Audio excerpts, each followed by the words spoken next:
On vous souhaite la bienvenue à ériclatour.com. Dans quelques instants, on discute politique fédérale avec le député de Saint-Jean, Jean Rioux. On va parler entre autres du dernier budget de Bill Morneau il y a quelques jours à peine. Mais d'abord, parlons de ce projet de Bolodrome, un centre intérieur de pétanque. Il semble que le Conseil, unanimement, est favorable au projet. Reste plus maintenant qu'à l'inscrire au prochain programme triennal d'immobilisation.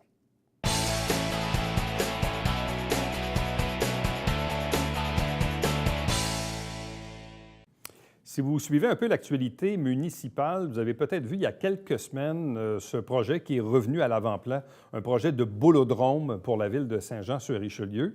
Et les deux interlocuteurs qui étaient au Conseil à la fin février sont avec nous aujourd'hui. D'abord, M. Roger Canache, qui est l'ancien président du Club de l'Âge d'Or d'Iberville. Bonsoir à vous. Bonsoir. Accompagné de Gilbert Proulx, qui est le président de la FADOC l'Acadie. Bonsoir et bienvenue. Bonsoir. Là, on va démystifier quelque chose en partant. C'est quoi un bolodrome? Un bolodrome, c'est une place qu'on joue à la pétanque. Et le fait d'avoir un bolodrome, c'est surtout pour s'en servir l'hiver ou à l'année longue.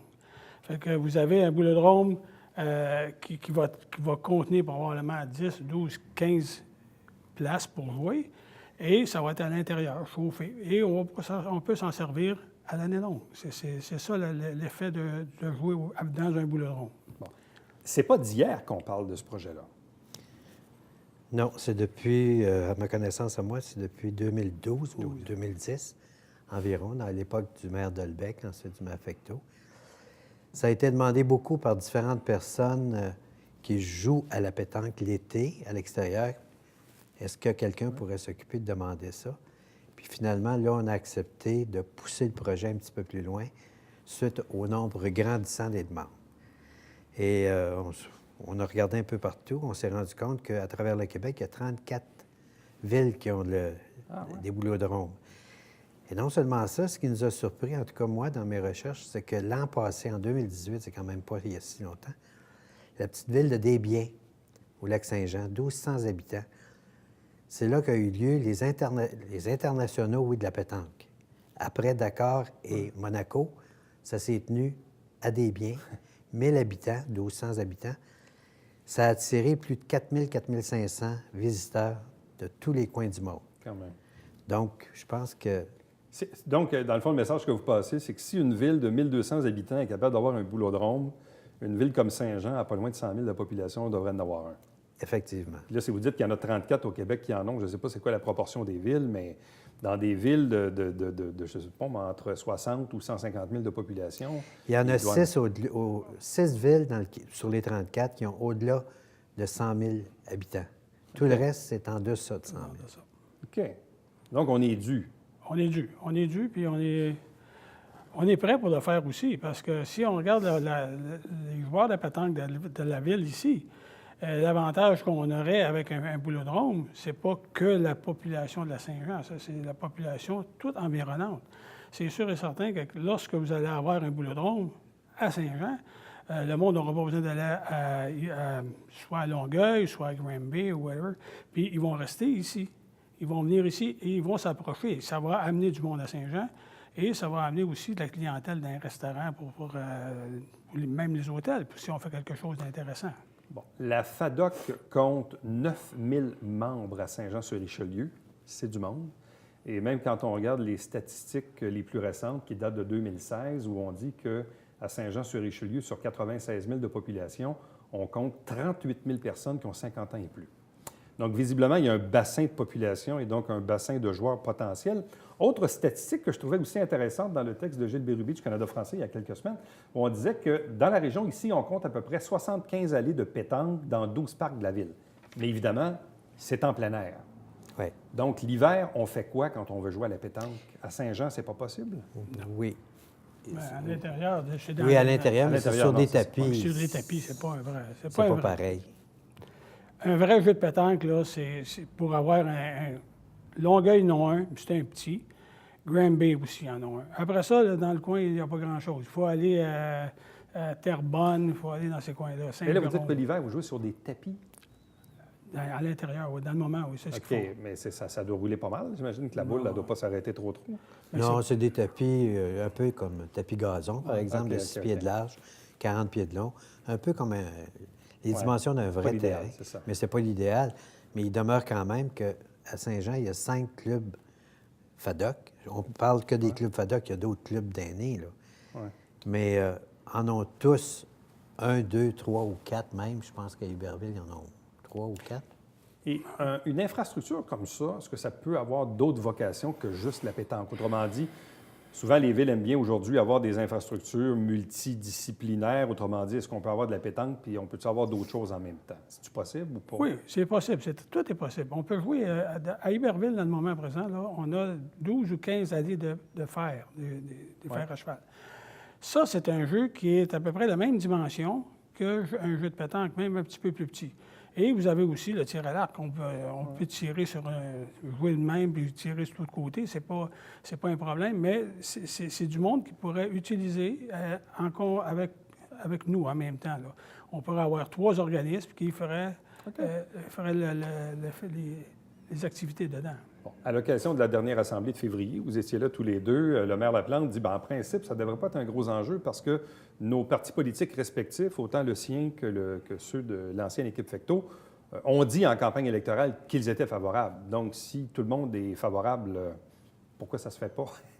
Il faut que ça soit inscrit probablement au programme triennal des mobilisations. Là, ça devient une décision politique d'investir là plutôt qu'ailleurs.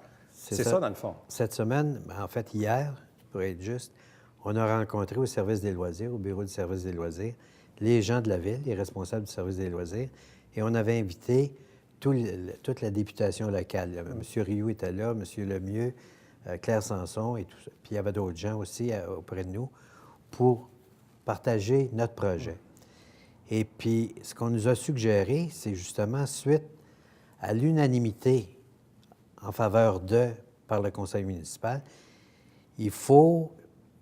La prochaine étape, ça va être qu'une résolution soit déposée par le conseil municipal pour mandater des employés de la ville, des responsables, pour mettre en marche l'étude du projet, sa faisabilité, l'endroit, le coût, les besoins, etc. Mais ça, il faut qu'il y ait des gens de la ville qui soient mandatés. Puis pour être mandaté, il faut prioriser, il faut que le conseil municipal priorise le projet par une résolution. C'est ce qu'on Donc, souhaite. autrement dit, vous êtes un peu en campagne de sensibilisation, de faire connaître tout ça, de mettre un peu de pression sur les élus pour qu'au prochain programme triennal d'immobilisation, on remonte peut-être l'ordre de priorité de votre projet. J'en comprends que ça prend une résolution au conseil pour enclencher le processus d'études et tout ça, pour qu'ultimement, donc, on puisse débloquer et passer à la construction. Parce que autre chose, et même, on le recevait en entrevue il n'y a pas si longtemps, le conseiller d'Iberville, Justin Bessette, qui, lui, parle de son projet d'agrandissement du pavillon Mille-Roches. Là aussi, il y a des besoins d'espace. Il dit, en même temps, on a l'espace, on pourrait peut-être faire le boulodrome là, mais en même temps, de ce que j'ai compris de votre intervention, que ce soit à Saint-Jean, à Iberville, à Saint-Luc ou à l'Acadie, pour vous, ça ne change pas grand-chose dans les faits, là. Ça ne change pas grand-chose, mais c'est nécessaire. C'est nécessaire. C'est là qu'on s'en va. Iberville, on l'avait proposé il y a à peu près 5 ans avec un multifonctionnel. Ouais.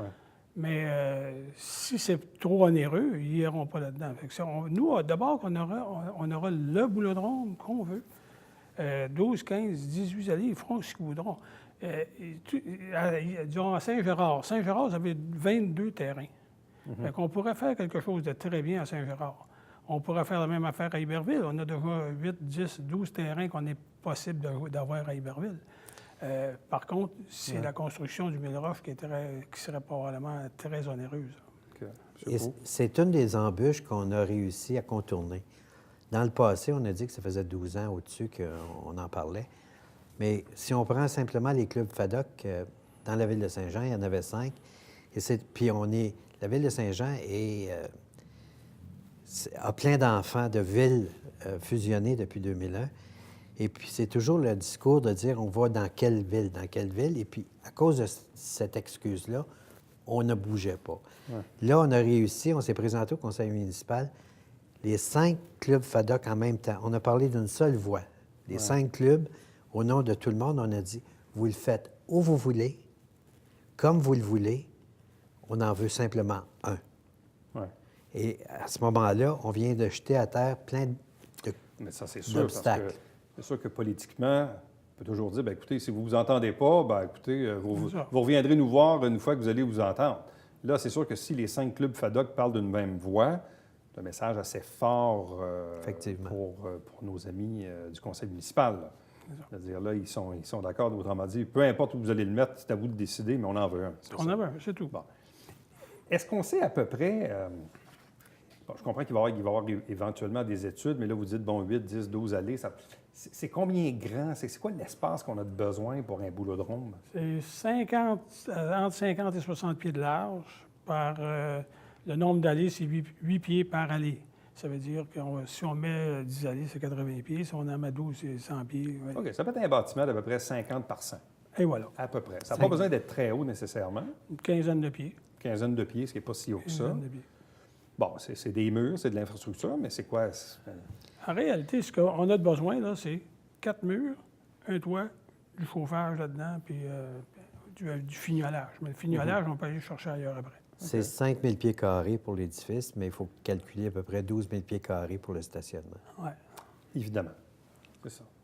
Évidemment, la Ville dispose de terrain, donc ça, c'est une chose en soi. Le bâtiment comme tel, on parle d'un investissement de quelques centaines de milliers de dollars, forcément. Ça va quand même assez vite de nos jours, mais après ça, évidemment, là, ça devient une question de priorité de la part du Conseil. Là. Donc là, dans le fond, sentez-vous que d'ici l'été et d'ici l'adoption du prochain PTI, Programme triennal d'immobilisation, sentez-vous que votre projet monte tranquillement? Oui, parce qu'il y a un courant de pensée un peu partout de ce temps-ci, puis on le voit avec les politiciens, que ce soit sur la scène provinciale ou fédérale, et même locale. On met beaucoup d'argent, même souvent, ils se font reprocher qu'on en met trop pour les aînés. Mais c'est un courant de pensée qu'on voit de plus en plus dans la qualité de vie de nos aînés. Ouais. Et tout ça mis ensemble, oui, on a grand espoir que dans le plan triennal, il va avoir grimpé quelques marches. Des aînés qui bougent, c'est bon, ça? Nous, ce qu'on veut, en réalité, oui, c'est très, très bon. Puis c'est bon pour tout le monde. C'est bon pour la santé. Ça brise des l'isolement. aînés. Tout à fait. C'est ça. Nous, ce qu'on veut, en réalité, c'est justement briser l'isolement et avoir quelque chose pour tout le monde à moindre coût. Ça veut dire que si, on va vous donner un exemple, si on va jouer au curling, ça coûte cher. Vous allez jouer au golf. Est-ce que tout le monde joue au golf aujourd'hui? Il y a de moins en moins de joueurs parce que c'est rendu très cher. Aller faire du ski, c'est la même affaire. Tandis qu'un boulodrome, ça te coûte 2 piastres pour rentrer, puis on joue 2-3 heures, puis on s'en retourne. Si je vais jouer au bowling, c'est 15 piastres par partie ou whatever, pour trois parties. Si vous allez jouer avec 10 piastres, vous allez en avoir pour 5 jours. Et c'est ça qui est intéressant. C'est ça qu'on veut. C'est ça. Puis en même temps, mais tout le monde peut aller dans n'importe quelle intergénération aussi. On est là-dedans, là. À vous deux, merci beaucoup, puis bonne chance pour la suite. Merci. Restez avec nous. Au retour, on parle politique.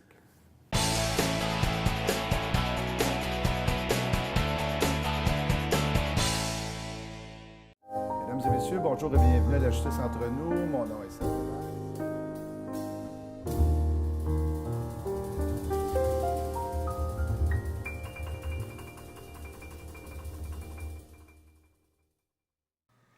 Salut, ici Alexandre Baudouin. Et François Trépanier. François, cette semaine à Sport Express, on parle tennis et chambre de commerce. Oui, avec Léo Royer et Michel Milot. Et en deuxième partie de TKO. Oui, monsieur, Michael Dufort, gros combat le 11 avril. Manquez pas ça.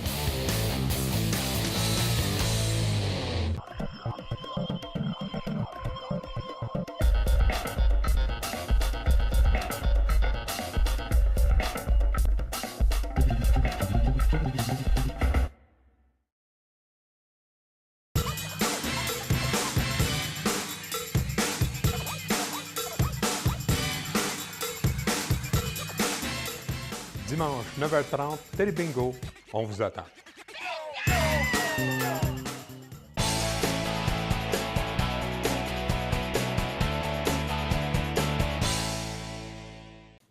Parlons politique fédérale, parlons aussi du plus récent budget Morneau du gouvernement Trudeau. Avec nous pour en discuter, le député de Saint-Jean à la Chambre des communes, Jean Rioux. Bonsoir et bienvenue. Bonsoir. Vous êtes tout sourire. Est-ce à dire que le budget est bon pour les Canadiens? Bien, je pense que oui. C'est un budget... Le contraire m'aurait surpris. Oui, c'est un budget de continuité. Ouais. Je pense qu'il était clair. On avait un plan. Le plan, c'était d'avoir le plus de gens qui soient inclus, puis de favoriser la consommation. Rappelons-nous, quand on est arrivé, on était en récession.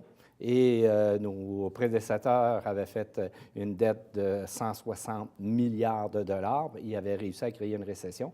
Quand on est arrivé, le plan était clair. C'est la relance, finalement, par la consommation, programme d'infrastructure et innovation. Et on voit que ça a donné des résultats. Les Canadiens ont créé 900 000 emplois dans les 3 dernières années. Et surtout, on a sorti 826 000 personnes du seuil de la pauvreté. Donc ça, je pense que c'est des résultats. Et le budget qu'on a, c'est une continuité, principalement axée sur les aînés. Donc, les aînés, déjà, on avait augmenté le revenu garanti, le supplément, de 10 %. Et cette fois-ci, ce qu'on fait pour les aider, c'est qu'on leur permet de pouvoir gagner 5 000 $ sans être pénalisés. Donc, on ne touche pas à leur revenu de supplément garanti. Donc, ça leur permet d'aller sur le marché du travail puis d'améliorer leurs conditions. On a aussi aidé parce qu'il existe un programme Horizon pour aider les aînés. On a doublé aussi ce programme-là. C'est une continuité aussi au niveau des acheteurs de maisons, les jeunes qui veulent s'acheter une maison. Donc, qu'est-ce qu'on fait? C'est que la Société canadienne d'hypothèque est prête à payer, si c'est une maison neuve, juste pas à payer, mais à assumer 10 % de l'hypothèque. Et c'est une maison de deuxième cycle, jusqu'à 5 %. Et aussi, ce qu'ils peuvent faire, les jeunes, c'est de se servir de leur REER, faire un RAP, jusqu'à 35 000 $. Bon. On voit effectivement que l'économie canadienne va bien, va mieux, qu'il y a plus d'emplois. C'est quasiment le plein emploi, même quand on regarde un peu ça. La question va sûrement venir parce que vos adversaires sur le plan national, les conservateurs, vont vous dire oui, mais à quel prix? Autrement dit, l'arrivée au pouvoir des libéraux avec M. Trudeau a aussi ramené beaucoup les déficits opérationnels. Mais ça, vous l'aviez dit en campagne électorale, donc ce n'est pas de nouveauté en soi. Maintenant, est-ce que les déficits opérationnels sont appelés, disons, à se réduire pour un jour se retrouver sur le chemin de l'équilibre budgétaire? Bon. Ce qu'il faut comprendre, les déficits qui sont contrôlés, parce qu'on a la dette la moins élevée du monde occidental. Donc, ça, c'est une chose. Et dans les 4 prochaines années, ce que l'on va voir, c'est que le rapport au PIB va aller en diminuant. La dette par rapport au PIB va aller en diminuant. Donc, on la contrôle et ce qu'on veut s'assurer, c'est de créer les emplois de demain et de maintenir la croissance qu'on a et que les gens aient plus d'argent dans leur poche. Et ce qu'on a réussi à faire par les nombreux programmes d'allocation canadienne, que ce soit l'allocation canadienne pour enfants, que ce soit pour les travailleurs qui reçoivent 1 000 $ de plus. Donc, on a permis les aînés, je viens de parler du revenu supplémentaire, donc les gens ont plus d'argent.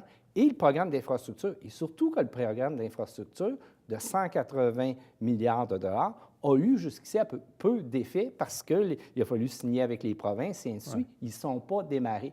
Donc, je pense qu'on s'est donné les outils pour ne pas vivre une récession, puis de s'assurer que l'ensemble de la classe moyenne, et ceux qui veulent en faire partie, puissent finalement profiter davantage de la société. Bon, dans les semaines qui ont précédé le dépôt du budget, votre parti, le Parti libéral du Canada, a, disons, vécu quelques semaines de déchirement, départ de Mme Wilson-Raybould, Mme Philpott, puis une autre députée également. Bref, on a senti, et tout ça là, sur en toile de fond, l'enjeu sur SNC-Lavalin, là, qui nous prendrait une demi-heure juste à expliquer tellement que ça peut être complexe. Mais qu'est-ce que vous retenez de ce qui s'est passé dans les dernières semaines? Parce que vu de l'extérieur, on se dit, bon, visiblement, non pas que c'était la chicane, mais bref, c'était pas la joie et la bonne humeur, disons. Là. Non, effectivement. C'est un dur moment. Là. Ce qu'on peut dire, c'est qu'il y a 2 personnes du cabinet, 2 ex-personnes du cabinet, qui ont scoré dans notre but. Que la solidarité n'a pas été là.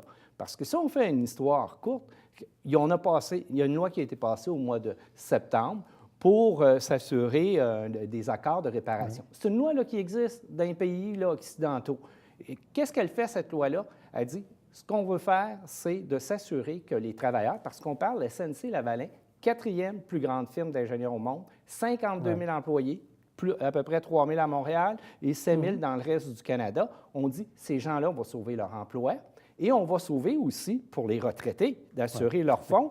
Mais ceux qui ont commis les crimes, eux, vont être quand même poursuivis. C'est ça que M. Trudeau a fait passer comme loi. Mais au Québec, ce n'est pas un scandale. C'est plutôt la résonance que ça laisse au Canada anglais. Oui, le Canada anglais a de la misère à comprendre cette loi-là. C'est ça qui n'a pas été. Ils ont joué davantage en voyant les deux personnes partir, mais je pense qu'à mesure que le temps avance, les gens viennent à comprendre l'importance. Pour nous autres, c'est sûr qu'au Québec, d'un siège social de cette importance-là, ce qu'on se constate, c'est que M. Trudeau a défendu les travailleurs et les retraités. Bon, je reprends vos mots. Quand on a deux joueurs qui scorent dans son propre but, on les garde dans l'équipe ou pas? Bien, je pense que M. Trudeau a une philosophie qui est différente, qui a voulu que tout le monde puisse avoir son opinion dans le parti et d'agir. Sauf que ce qui s'est passé depuis le dernier caucus, où est-ce que je pense que les gens n'ont pas eu beaucoup de contrition et de minutes, je pense qu'on va avoir des sérieuses discussions quand on va revenir à Ottawa la semaine prochaine. Est-ce que des chicanes de famille sur la place publique, pour un parti politique, c'est jamais bon? Non, c'est jamais bon, Et effectivement. surtout quand on est à quelques mois d'une élection en plus. Je suis d'accord avec vous. OK. Pensez-vous quand même que dans les semaines et les mois à venir, la famille libérale va se souder derrière Justin Trudeau? Bien, la famille libérale est soudée derrière Trudeau, M. Trudeau. Ça, c'est évident. C'est clair au caucus. Écoutez, pour qu'on accepte de permettre aux deux récalcitrantes de pouvoir réintégrer le parti, et ainsi de suite, c'est une philosophie et les gens l'ont adhéré. Sauf que ce qui s'est passé, moi j'appelais M. Trudeau, leur a donné la corde, c'était à eux autres de faire ce qu'ils en voulaient, mais je pense que la semaine dernière, avec l'article qui est paru dans le Maclean pour Mme Philpott et les courriels que Mme Raybould veut ramener, ça montre finalement c'est une chicane de famille, effectivement. C'est ce qu'on vit. Puis je pense que là, il va falloir que le père de famille, le premier ministre, devra agir. Bon, c'est bien dit. D'ici les prochaines élections, qui quand même approchent à grands pas, hein, c'est l'automne prochain, localement, quels sont les enjeux, les principaux enjeux que vous désirez peut-être terminer ou les enjeux qu'on risque d'entendre parler durant cette campagne électorale, des enjeux ici localement? Bien, le principal enjeu, c'est la 35. Et vous avez vu, on a eu la visite de M. Bonnardel et qui nous a dit que c'était une priorité. M. Champagne nous dit la même chose. Donc, c'est un dossier qui devrait être réglé d'ici le déclenchement des élections. Donc, j'ai travaillé acharnement depuis 4 ans. Je serais bien content d'avoir le résultat. Il y a dans la région aussi, au niveau, je pense que l'environnement, il faut en faire une priorité. On a vu que dans le budget, on a des mesures que les gens qui achètent des autos électriques vont pouvoir avoir une subvention de 5 000 $. On va rajouter des bornes, donc d'aller dans ce sens-là. Puis on maintient aussi le programme là, pour les économies d'énergie au niveau des immeubles d'à peu près de tout acabit. Bon. Avez-vous des demandes particulières qui viennent du ministère de la Défense nationale ou même de la Ville elle-même sur des enjeux fédéraux? Bien, au niveau, présentement, je pense qu'il y a eu, pendant mon mandat, énormément d'investissements, en commençant par le retour de la formation universitaire, les investissements à la garnison, et prochainement, je devrais en annoncer un autre. Et on voit que la défense est présente. La semaine dernière, vous avez vu que Rheinmetall a reçu un contrat de 52 millions du ministère. Et en plus, il faut rajouter que Rheinmetall, dans le programme ID de recherche, a été retenu, ainsi que la compagnie logistique pour son exosquelette. Donc, c'est des dossiers, je pense, de travailler. Ça fait partie de ce qu'on a créé, là, le INO-Sécur, la grappe ou le créneau là, de défense et de sécurité. Donc, on voit que c'est un créneau là, qui se développe très bien. Donc, ça serait un peu la toile de fond probablement de la prochaine campagne électorale. Oui, puis il y a un autre élément que j'aimerais qu'on puisse avoir des résultats rapidement, c'est le logement abordable. Il y a plusieurs projets dans la région que les gens essaient de développer. On a un fonds qui est disponible jusqu'à 150 000 $ pour bâtir leur plan d'affaires. Donc, il y a un projet ici de maison pour les itinérants, une maison pour l'accueil des immigrants et des réfugiés. Il y a la Colle qui a un projet. Je sais qu'à Saint-Alexandre, on regarde aussi pour développer. Puis il y aurait la ville de Saint-Jean là, à voir avec la société d'hypothèque et de logement, un projet. Donc ça, je pense, ça va être les trois grandes priorités pour la prochaine campagne électorale: environnement, logement social, le développement de notre grappe industrielle. Je pense que ça fait partie des priorités pour la région. Bon. En terminant, là, vous nous avez causé une petite surprise à la Chambre des communes. Il y a quelques semaines, un collègue, en fait, un ex-employé à moi qui travaille en Mauricie, me disait « Hey, je viens d'entendre ton nom à la Chambre des communes. » Là, je disais « C'est impossible. » Là, je dis « Ah, ça doit être le député, probablement. » Et là, j'ai retrouvé le clip de la Chambre des communes. Là, vous avez... Ça me fait plaisir de vous remettre pour souligner votre travail. Le texte de la déclaration sur le texte officiel du registre de la Chambre des communes. Et sur mon Facebook, on va mettre la déclaration que j'ai faite en Chambre à partir de ce moment. J'attendais ma venue pour le mettre sur le site. Mais en fait, ce que ça m'a permis de voir, parce que, bon, avant la période des questions, il y a une période où les députés peuvent prendre la parole. Exact. Bon, probablement, vous en faites la demande, là, puis bon. Et là, dans certains cas, même j'ai vu d'autres clips où vous avez salué aussi d'autres personnalités qui ont eu de bonnes actions dans la communauté. Donc, c'est un moment que vous utilisez pour faire valoir ces points-là? Exactement. Il y a 15 députés qui ont 1 minute avant la période de questions pour faire des déclarations. Donc, qui est libre à nous du sujet qu'on veut. Et j'ai trouvé que votre réalisation, votre implication pour finalement promouvoir la démocratie, parce que ce que vous faites, à permettre à tout le monde d'exprimer ses idées, bien, je pensais que ça, pour moi, c'était important de le souligner à la Chambre des communes. Félicitations. Merci, c'est gentil. Dans le cadre de cette 2000e émission d'ericlatour.com qu'on a réalisée il y a quelques semaines, pour votre bénéfice personnel, on est rendu à 2030. On a déjà 30 émissions de plus que la 2000, donc ça avance assez vite. Ça avance rapidement. Félicitations. Au plaisir, merci beaucoup. Au plaisir. Restez avec nous. Au retour, on vous présente le Babillard quotidien.